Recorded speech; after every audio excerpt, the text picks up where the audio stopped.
yeah. This guy came up from Portland, and he's got to run back to Portland. He's working 2 different clubs tonight. Amazing. I love it. Stephen Barton, everyone. Keep it up for your lovely head that one more time, Nick. Everybody. What a fucking guy. Nick said he loved me. It's the most action I've gotten in a month.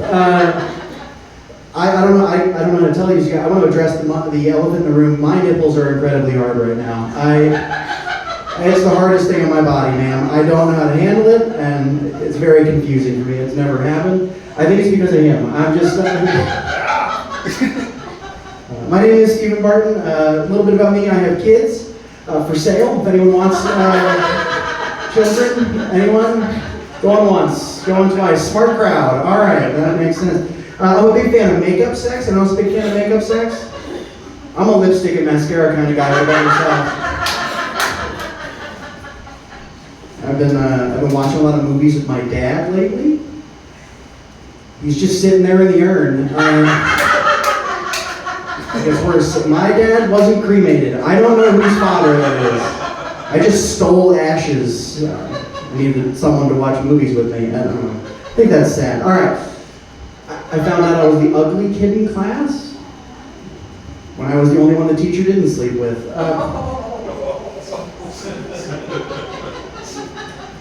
I installed some new lights in our bathroom the other day, and my wife told me they looked institutional.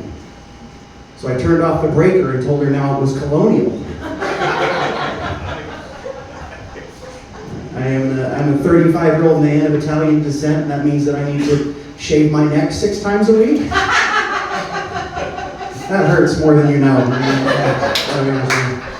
I've also been told the biggest problem I have is that I look like I own reptiles. I gotta tell you guys, it hurts every time that joke works. I gotta be honest with you. It really hurts. What is it about me? Is it the snake tattoo? Is that what makes... Okay, it's not the snake. Oh, you guys didn't know about that beforehand. It gets worse. I do own reptiles. I have a 5.5-foot long bull python at home. Yeah, that is not the kind of snake any person I bring home was expecting to see when I... Alright, try it. Didn't work. Alright, that's fine. I have a special skill. I have a very special skill. I can say the alphabet backwards. Does anyone believe me? No? Z, Y, X, W, V, U, T, S, R, Q, P, O, N, M, O, K, G, I, H, G, F, E, D, C, D, A. It is all 26. Thank you. I will get you out of the DUI. But not assault charges. I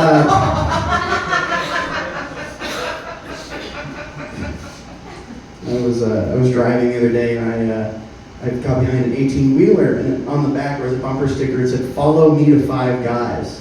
And I did. Turns out, wasn't going to the restaurant. It was a gangbang. We've had that happen before, so. I did neuroscience for about a decade. I used to make mice and rats autistic, so I could finally have friends. Again, this hurts every time she laughs this hard. I mean, I'm glad she's laughing, but it doesn't actively hurt my feelings. It just means I'm writing good jokes, because it means that they reflect my reality. All right. I have 4 brothers. I am 4th of 5, and I have 7 nieces and nephews. I am none of their godparent. I guess something about my life doesn't scream navigating relationship with Jesus. And now I'm going to tell some jokes that tell you why. The CDC released a new vaccine schedule. I'm really excited about it. It's called the measles, mumps, and molestation vaccine. It's a new one. I like that joke. All right, that one's for me. I think cars are getting too smart, and I don't like it at all. Took my eyes off the road for a second, my car started yelling at me. Wait, go back. That was a person. Like, I know. Just stealing my plausible deniability. I was born and raised Episcopalian. For those of you that don't know, it's like the modern car wash version of Catholicism. Touchless. We got there. All right. Knock, knock. Who's there? Little Boy Blue. The priest. You beat me to it. I got One more religion joke, and then I'll move on, I promise. I was not touched, for those of you wondering. Orphans go to church so they can finally call somebody father. And they end up calling him daddy. Listen, I will stop telling that joke when Catholic priests stop fucking little boys. So I'm never going to stop telling the joke. I'm not proud of it. Let's see. I misunderstood seal clubbing videos. If I wanted to see seals dancing, I would have not gone to YouTube. All right, that was a little too dark. That's fine. That's fine. We're going to move on. I told you this is why I'm not any of my nieces and nephews' godparent. I don't understand why people still say Kobe when they make a basketball shot, considering he couldn't make it to the helipad. A groan counts, just so you guys know. My father came from the "I'll give you something to cry about" generation. Did anyone else have that dad? Yeah, a couple people, that tracks. My dad gave me something to cry about one time. One time only. He died.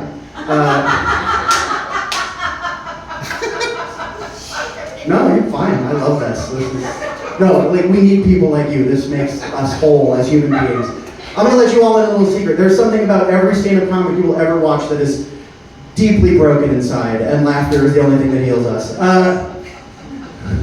You learn something about people in your life when someone dies unexpectedly. My father died very unexpectedly with a heart attack, and my mother, who now was, slept with 5 sons of a variety of ages, shut down. She couldn't handle it. It was a really traumatic experience for her. But my grandmother, total badass. She did something truly amazing. She offered up her headstone and her grave plot for my father, which is lovely. It was a beautiful thing. One problem. It was a shared headstone and plot with her predeceased husband. So my very conservative, religious father now looks like a very progressive gay man from the early 1990s. And by all accounts, he was fucking not. Oh man, I am married. And my wife and I, we moved pretty quick. 6 months after we met, we got engaged. 6 months after that, we got married. It is the only STD I've ever gotten. And kids. I do have kids. I have twin 5-year-old boys. Yeah. Anyone have any idea the first thing you do when you find out you're having twins? Cry, yes. That's one of them. Not me, though. I scheduled my vasectomy. It was the first thing I fucking did. It was the best decision I ever made in my entire life. Midway through the procedure, awkward time to say anything, really, when you're balls deep in my scrotum. My doctor, I'm sorry, you guys got here late. There's no context for this, I apologize. Midway through the procedure, my doctor says, "Hey, just so you know, vasectomies can fail." And I said, "Doc, cut off my balls. We're not letting that happen." I did feel like I was ready for kids, because like I said, I have 4 brothers, and it was fun. It was a give and take relationship with my brothers and me. Like my little brother Andrew, I gave him his D1 football career via his first concussion, and the next one, and the next 6, but he doesn't remember those. My older brother Eric, he taught me how to be a great salesman.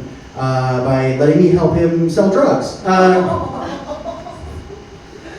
Which in elementary school meant that I was going to ace the DARE class, for those of you wondering. And I remember very specifically when the officer, the nice officer, Officer Luis, I still know him, he came into class and he's giving his spiel and he puts his first transparency, I'm old enough for transparencies, up on the screen and he goes, "Does anyone know what this is?" "It's marijuana. Where do you live?" He put the next transparency up on the screen, and again, my hand shoots up immediately. He goes, "Does anyone know what this is?" Really just asking me at this point. I go, "It's cocaine." He goes, "Who's your mom?" He put the last slide up on the screen, and I'm disappointed because I'm acing the exam and getting an F. And I decided I'm going to change up my answer. So I raised my hand again and I go, yeah, $60.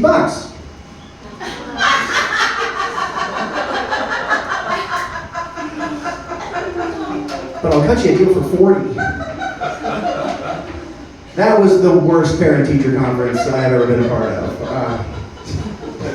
Oh man. Listen, that some people don't have full custody of their kids makes me sad. That I do. I've been trying to get healthier for my kids. I've been losing weight. I'm sub 250 pounds for the first time in about a decade. Thank you. Yes. Oh, that makes me feel so good about myself. It's not going great. But I found my new weight loss strategy. Illness is my new weight loss strategy. At this point, I'm just letting my children cough in my mouth. I gave up carb loading, I'm viral loading now. It's going very well.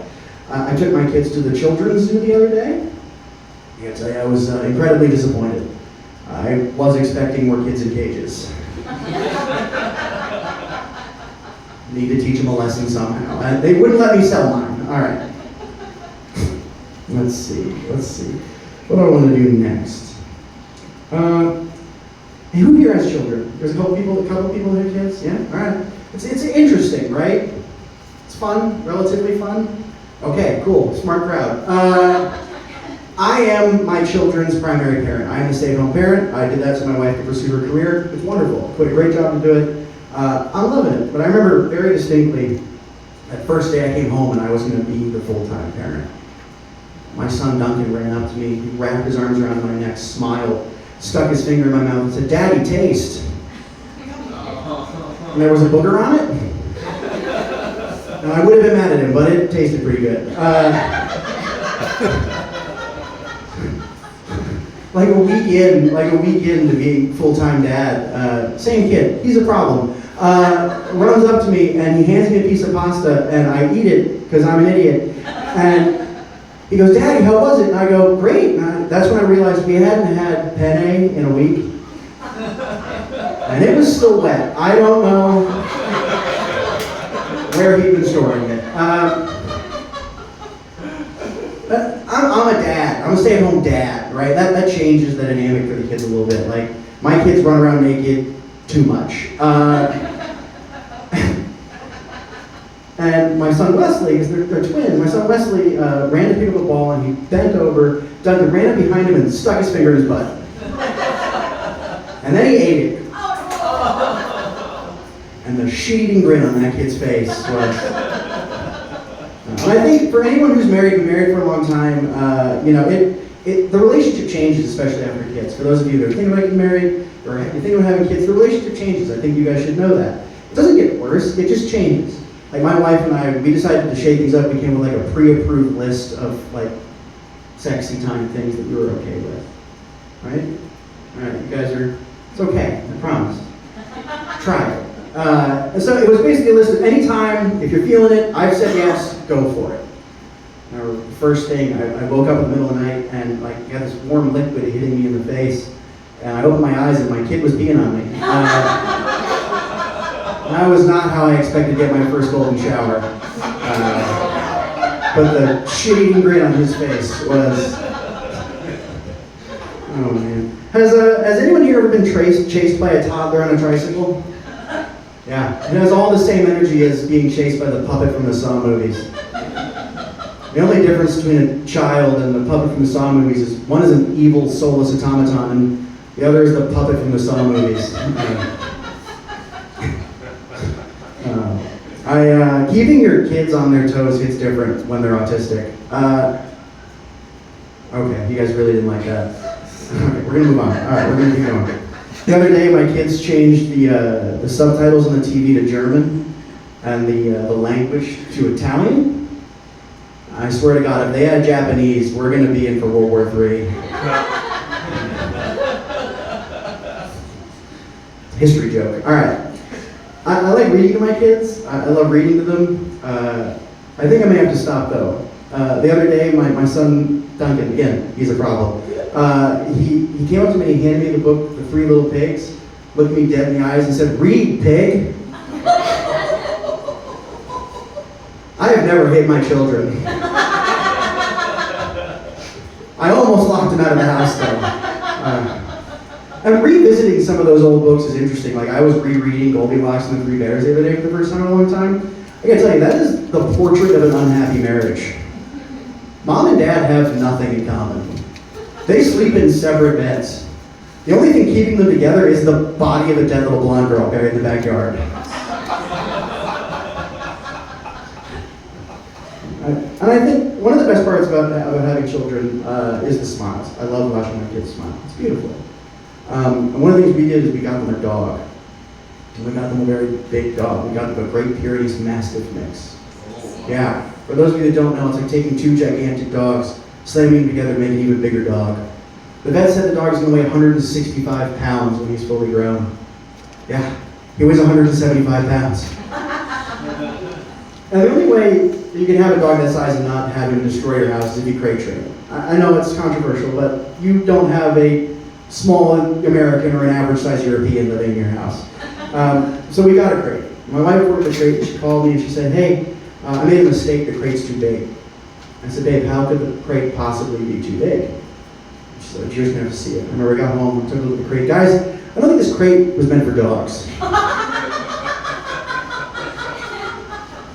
I'm pretty sure this crate was from Wayfarer. What I'm trying to say is I think the crate was meant for human trafficking. And I would have been mad, but I do have children for sale, so. All right. I got a couple more, and then I'll bring up your next comic. We do other animals, like I said, the snake, 2 cats, a pug, and then another pug. Well, one of our pugs is blind and deaf, and 17 years old. So she goes to the, I know, she should be dead. She should, I'm sorry, it's a pug, she's 17, she should be dead. And we took her to the vet, because she's at the vet a lot. And we took her to the vet, and the vet said, yeah, you know, she's doing great for an animal with diabetes. Like, diabetes, Doc, what the heck are you talking about? She's like, yeah, I've never seen a dog live this long with diabetes. We're like, that's great, because we haven't been treating it.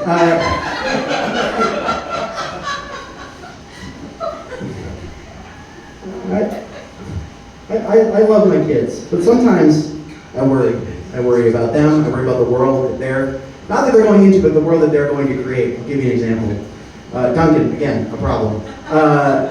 His favorite movie right now is a movie called Planes, Fire, and Rescue. It's Dane Cook's magnum opus. You should check it out on Disney+. Well, you can resubscribe to Disney+ now. Alright, sorry.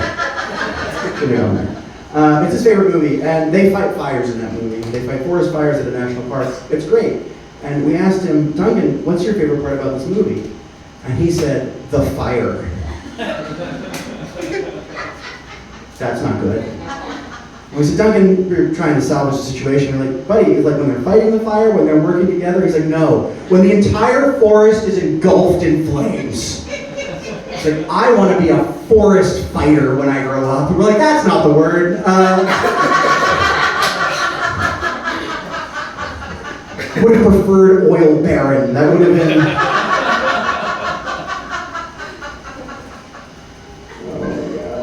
But they're very different. They're very different. You would think the twins would be more similar, but they're not. They're very, very different kids. And I'll give you an example. We were at a transportation museum the other day, and they had a flight simulator. My son Wesley was adjusting his flaps, adjusting his speed, hitting all the boxes. It was great. It was amazing. Duncan was going full speed, taking off and crashing into buildings. Got American Airlines and Air Al Qaeda. That's not what anyone wants as a parent. And they're different than me. They're really different than me, and that is hard. That's really hard. Like, my kids are Hot Wheels kids. I was not a Hot Wheels kid. Look at the shirt. And so I went to Target, and I was trying to pick out a Hot Wheels kit for them, and luckily there were like other people there, and I figured, Dad's perfect, I'm saved. Turns out, not dads, just virgins. We'll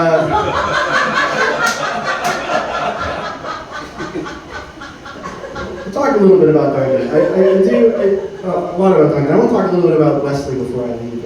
Wesley's a really interesting kid. He has never really been able to talk. He's struggling still at 5 years old, but it does lead to some really fun situations for me. Like the other day, he loves trucks. Trucks is like a big thing for him. He loves trucks. And the other day we saw a big truck, and he looked the owner of the truck dead in the eyes and screamed, "Cock!"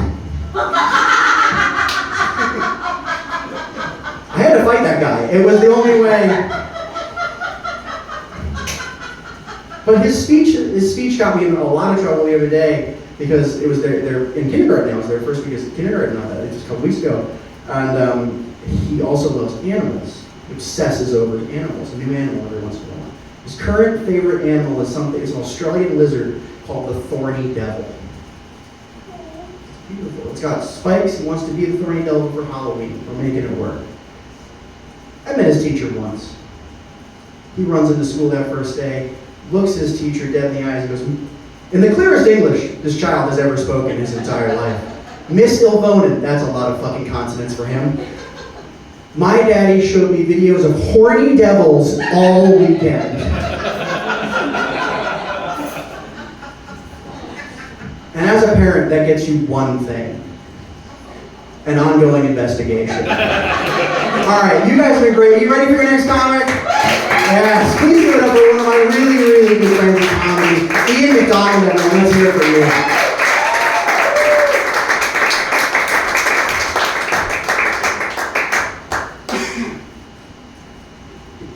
Thank you. Been doing a lot of writing lately. I recently wrote a pilot. I wanted him to know how impressed I am with Miracle Flight.